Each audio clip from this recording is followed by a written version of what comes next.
So here's the deal with energy. At a point, we often face a human energy crisis where our body is no longer producing the capacity that we need to deal with the demands. And typically this happens at around the age of 30.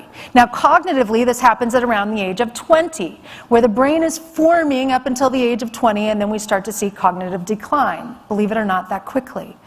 Again, the good news is that we can change this. This is just natural aging. And by the way, anyone who says that the way we're aging now is natural, that's garbage. We are so sped up with being overly connected and information overload causing chronic stress that what we see as normal aging is sped up, rapid cognitive decline.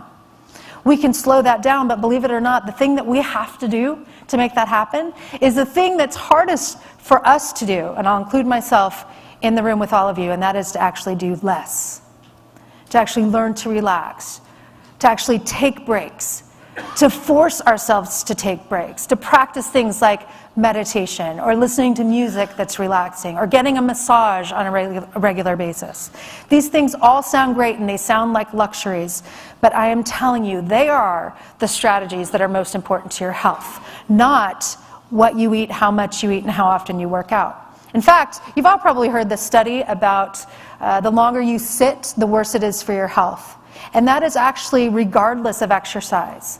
So even if you get up in the morning and you work out, which yes is very important to you, and yes is very important to your health and your brain function as well, if you sit the rest of the day, you still have an increased rate of mortality because that's part of the energy oscillation.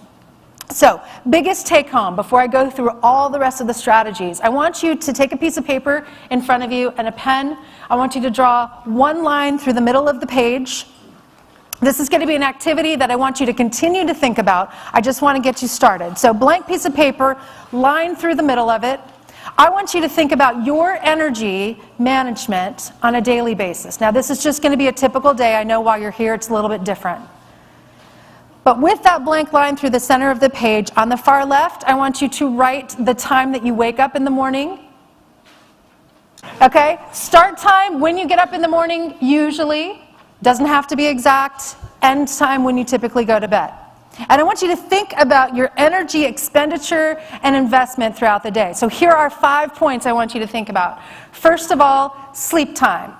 From the time that you typically go to bed to the time that you typically get up, are you giving yourself at least 8 hours of sleep time? Okay, just the first thing to look at. Because what you do at bed and going to bed and getting adequate sleep is going to be one of the most important factors for the day ahead. So we always start the night before. So if you're not, that's going to be one of the first things you want to look at. Also, what are you doing right before you go to bed? Are you giving yourself a chance to actually turn off technology, turn off stimulation, not be looking at email, not be thinking about work? One of the biggest challenges I see for people these days is that they're tired at the end of the day, but they're wired. Their brain won't shut down. So looking at that evening time. Next thing is when you get up in the morning, what are you doing to prepare your brain for the day ahead? Are you doing something positive? Are you writing down things you're grateful for? Are you getting some exercise? Are you doing something to put your brain into a thriving state? Or are you jumping straight into survival mode? Checking email, watching the news, reading the paper. We get a lot of negative information, and the best thing you can do in the morning is jumpstart your brain with something positive. Humor is a great thing as well. Lots and lots of studies about humor and the benefits for brain health. So those are the first two.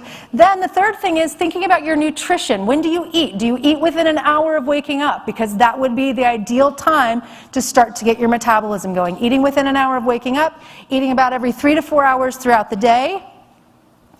The fourth thing would be movement. Are you taking movement breaks at least every 90 minutes? Optimally would be at least every hour if possible. And then the last thing, number 5, is taking mental breaks. Are you taking time for your brain to shift from logical, analytical, processing mode into something more reflective, creative, relaxing, and there's a lot of different ways to do that as well. So I want you to be thinking about that as you leave here. What's going to be the number one thing that you can do for yourself personally to have better energy that's going to get your brain into the optimal state to take on what's ahead. By the way, these are also important things for learning. So while you're here, hopefully you're thinking about these things as well. If you're sitting in long meetings and you need to stand up and stretch and move around to get circulation to the brain, that's going to help you retain all the information that you're trying to learn over the time that you're here.